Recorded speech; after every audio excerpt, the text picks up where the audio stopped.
Buka TikTok demi menjaga kewarasan. Gimana ceritanya lu bisa menjaga kewarasan dengan cara membuka TikTok?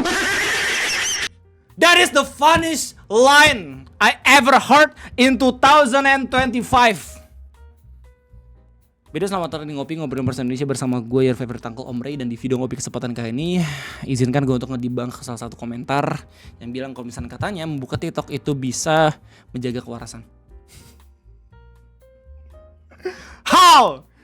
Gue penasaran gimana ceritanya gitu ya. Apa yang mendasari orang pada akhirnya bisa langsung komentar kayak gini? Well, setelah gue cari tahu ternyata ini komentar berdasarkan sebuah video yang respon tentang sikap orang-orang mengganti foto profil mereka yang awalnya warna biasa aja gitu ya, berubah menjadi warna palet Brave Pink yang tersimbolisasi atau terinspirasi dari kerudung pink Ibu Ana gitu yang datang ke acara aksi terus habis itu marah-marah dan dengan sangat amat berani maju di garisan depan untuk melindungi masa aksi biar nggak langsung kena tangkap sama para polisi gitu.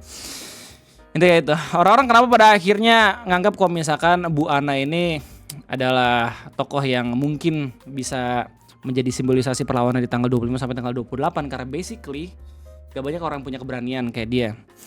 Dan meskipun kita bisa dengar juga gitu ya kalau misalnya ada lontaran kata-kata dan juga kalimat-kalimat toksik ataupun cacian-cacian yang emang mungkin debatable gitu ya, tapi nggak bisa dipungkiri kalau misalnya keberaniannya. Terus abis itu bagaimana caranya dia pada akhirnya hanya dalam hitungan 1-2 hari langsung diketahui sama banyak banget orang-orang di Indonesia dalam demo tersebut.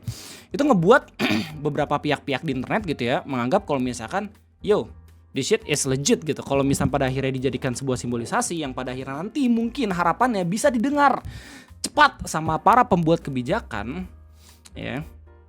Gua rasa Brave Pink, terus habis itu Green Hero dan kemudian Blue Resistance itu nggak ada yang salah juga gitu kalau misalnya pada akhirnya orang-orang pada make itu gitu. Tapi ternyata masih banyak banget orang-orang yang fail melihat kalau misalkan ini adalah sebuah simbolisasi di mana justru mendukung anarkisme, terus habis itu mendukung provokasi dan segala macam gitu. Jadi gue udah menemukan ini komentar berasal dari mana gitu ya, dan juga videonya dari TikTok yang mana gitu. Setelah gue cari tahu selama beberapa menit, ternyata ini adalah video yang dibuat sama akun TikTok namanya Bawebe.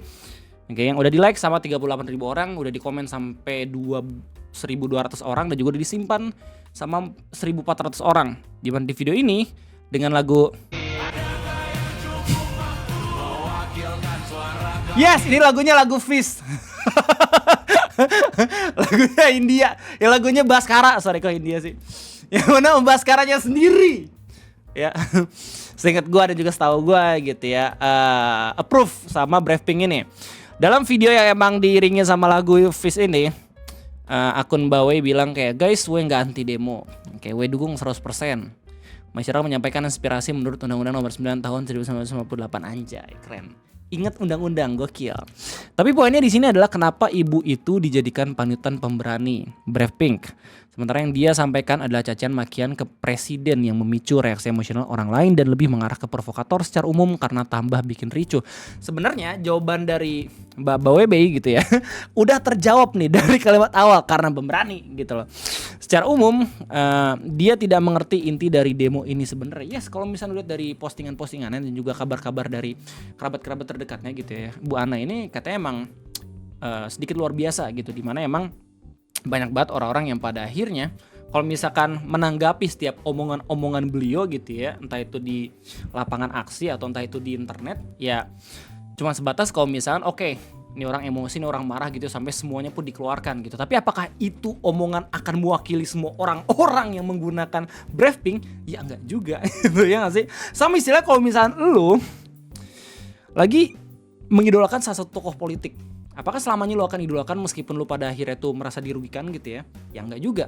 Pada akhirnya kalau misalnya memang ada sebagian aspek yang mewakili lo gitu ya silakan aja dukung. Tapi kalau misalnya pada akhirnya itu udah nggak ngebuat lo setuju, ya udah, silakan ditinggal. Sesimpel itu sebenarnya. Padahal kata dia masih banyak loh orang lain yang bisa dijadikan panutan karena demo dengan benar, fokus sama tuntutan kritik kebijakan, and tidak merugikan pihak manapun. Bukan orang seperti ini selama sehat. Jadi gini cuy. Gue yakin lu semua tahu dong, Ibu Sumarsi, salah satu pendiri aksi Kamisan ya. di tahun 2007 di mana beliau menuntut keadilan buat anaknya yang menjadi korban tragedi Semanggi tahun 98. Oke. Beliau udah polite banget. Beliau udah sangat amat lembut, sangat amat sopan ngasih tahu gitu, protes dan juga meminta keadilan buat anaknya dari tahun 2007 sampai tahun 2025. Aksinya itu selalu diadakan tiap minggu. Ya kadang ada libur juga, tapi hampir tiap minggu ya, setiap hari Kamis. Oke, di depan Istana Negara kalau nggak salah, atau Istana Merdeka, gue lupa. Istana Merdeka di Jakarta. Dan apakah dari tahun 2007 sampai tahun 2025 itu aksi dan juga protesnya beliau itu langsung didengar dibandingin sama Ibu Ana ini? Ironis kan? Iya, sangat amat ironis. Pada akhirnya kalau misalkan kita melihat bagaimana kenyataan juga realita, kalau misalkan kondisi yang kayak gini baru bisa direspon cepat sama para pembuat kebijakan dibanding ketika emang minta secara halus, ketika emang menyampaikan secara sopan. Ya banyak juga kan video-video dari teman-teman aparat kita yang bilang ya kalau misalkan demo sopan aja, kritik, aspirasi dan segala macam itu disampaikan gitu ya. Ya sopan-sopan sampai berpuluh-puluh tahun malah nggak kerja itu. Ya nggak sih? Ya lu bayangin aja kayak orang turun ke jalan itu kan bener-bener ngambil waktu cutinya, terus habis itu ngambil waktu biar nggak ngerjain tugas, sementara para bagian keamanan di sana gitu ya, mereka turun ke jalan, mereka kan kerja, dapat gaji juga.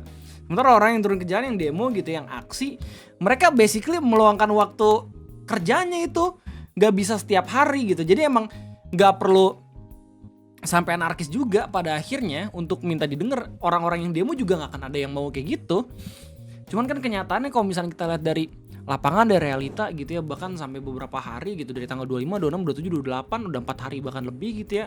Di beberapa daerah juga masih banyak juga yang akhirnya melakukan aksi. Ya, dan juga ada beberapa titik-titik ya aksi demonstrasi yang bisa pulang cepat karena basically udah langsung dibukain pintu, terus habis itu disampaikan ya pesannya dan juga aspirasinya. Ya gue rasa nggak akan ada kejadian-kejadian yang sampai ngebuat korban gitu loh, ya nggak sih? Nah terus kalau misalnya lihat dari kolom komentar video ini, lo mungkin akan sedikit sedih gitu, apalagi buat lo semua yang emang ikut dan juga sangat amat melihat bagaimana kondisi Indonesia atau negara kita tercinta ke belakang. Ada yang bilang kayak padahal mah kalau mau jadikan contoh tuh ada Mbak Salsa Narsia banyak banget didukung. Ya kreatornya bilang kayak enggak dulu deh. Terus mau diwakilin sama siapa Mbak? Gak kuat buka IG, berasa gak punya temen. Kalau di TikTok berasa banyak temen. Itu berarti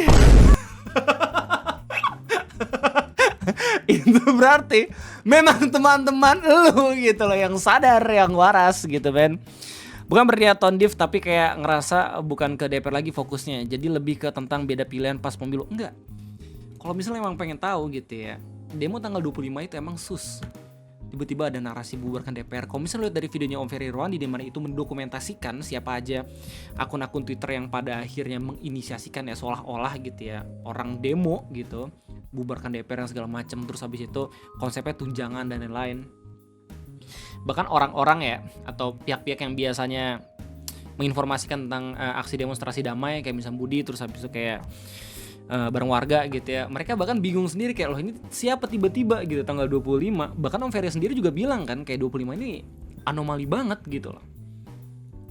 Kalau misalnya lu semua tanya ke orang-orang gitu ya, nggak usah yang turun gitu lah, maksudnya yang ikut-ikutan pakai PP briefing gitu, marahnya karena apa?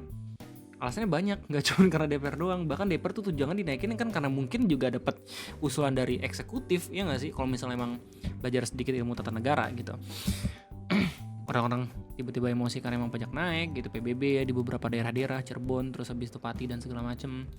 Ada juga yang ngomongin soal efisiensi, makan bergizi gratis, banyak buat keluarganya yang emang nggak tega ngeliat anak-anaknya keracunan. Terus habis itu mungkin ada juga ya orang-orang yang marah karena emang beberapa pulau-pulau luar di Indonesia itu ada yang diinvestasikan ugal-ugalan gitu, dan masih banyak lagi alasannya. Lu bisa cari di beberapa berita-berita terbaru Indonesia gitu ya, apa aja yang ngebuat orang pada akhirnya emosi gitu. Nah terus kemudian nih komentar-komentar kayak gini kesampean lah masuk di Twitter gitu, di komunitas marah-marah, dan akhirnya masuk juga gitu loh ke beranda gua. Dikirim sama akun Twitter namanya Sep di komunitas marah-marah gitu ya, dimana dia nge-share tentang sebuah screenshot respon dari sebuah video yang udah kita lihat bareng-bareng gitu ya. Dan ada salah satu responnya atau komentarnya yang bener-bener ngebuat gue tuh ngakak abis gitu, dimana dia bilang kayak buka TikTok demi menjaga kewarasan warga IG bikin stres. Anjay. Cuman gara-gara temen-temennya mungkin pada ganti PP jadi Brave Pink. Sepanas itu men. Ini PR banget sih buat negara, buat masyarakat gitu ya. Biar bisa mengedukasi orang-orang ngerti politik sedikit aja gitu ya. Ya kalau misalnya pada akhirnya dia buzzer gitu ya, mungkin ini tinggal ngeblok dong juga gampang. Tapi kalau misalnya pada akhirnya dia bukan buzzer, dia emang basicnya orang yang emang I don't know, pengen beda aja gitu ya, atau justru udah muak gitu padahal dia nggak ngapa-ngapain di internet, ngapain gitu ya.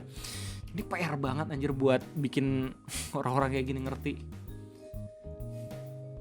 Lalu di TikTok masih ada temen ke IG semua pakai profil pink, sibuk banget nyerang presiden padahal inti semua masalah ada di DPR bang. Presiden juga pasti tahu anjir tentang naikan gaji. Beliau juga bahkan punya kekuatan untuk bisa menolak usulan tersebut gitu loh. Jadi sangat amat disayangkan kalau misalnya pada akhirnya DPR tiba-tiba dapat kabar gitu ya, tunjangannya berubah, joget-joget, orang-orang langsung pada nggak terima. Itu kayak cuman pemantik doang pada akhirnya gitu loh. Yang jelas ya kita saling jaga gitu ya. Ini PR yang sangat amat besar buat masyarakat Indonesia karena satu suara orang-orang yang ada di sini tuh sama gitu loh. Baik itu yang ngerti dan baik itu yang kagak gitu. Meskipun bukan kewajiban kita, tapi sudah sangat amat penting untuk kita seenggaknya ngasih tahu gitu ke mereka biar gak usah lari gitu. Ini menurut gue agak sangat amat mengkhawatirkan karena bahkan komentar dari kolom komentar ya banyak banget di antara mereka yang sadar kalau misalnya teman-temannya udah ikut bersuara tapi mereka sendiri memutuskan untuk pergi dari mayoritas orang-orang yang emang sudah bersuara gitu loh. Kalau buzzer sih gampang, tinggal di blok gitu. Tapi kalau misalnya ini organik berabe juga coy, ya gak sih? Mungkin sebagian dari rekan semua langsung ada yang bilang kayak, Bang Ray lu ngapain sih ngerespon orang-orang yang rage baiters gitu bang, emosi doang gitu, lu nanti malah gak guna beberapa jam hidup lu gitu. Cuy, kalau misalnya gak ada penawar dari komentar-komentar kayak gini, ini komentar bakal jadi komentar umum orang-orang coy. Makin ngeri lagi pada akhirnya. Jadi oke, intinya itu aja mungkin dari gue. Terima kasih banyak. Gimana tanggapan lu? Silahkan tulis di kolom komentar. Saling jaga, semoga kita semua sehat-sehat. Terima kasih banyak buat teman-teman kita yang udah menyampaikan tuntutannya ya, entah itu yang turun ke jalan ataupun berani menyuarakan di media sosial gitu ya, untuk beberapa artis dan juga content creator, beberapa tokoh-tokoh yang mewakili para profesi gitu ya. Thank you banget, terima kasih banyak. Semoga 5 tahun ke depan kita semua masih tetap bisa salam-salaman satu sama lain. Oke, terima kasih banyak. Sampai jumpa lagi nanti di next video. Bye-bye.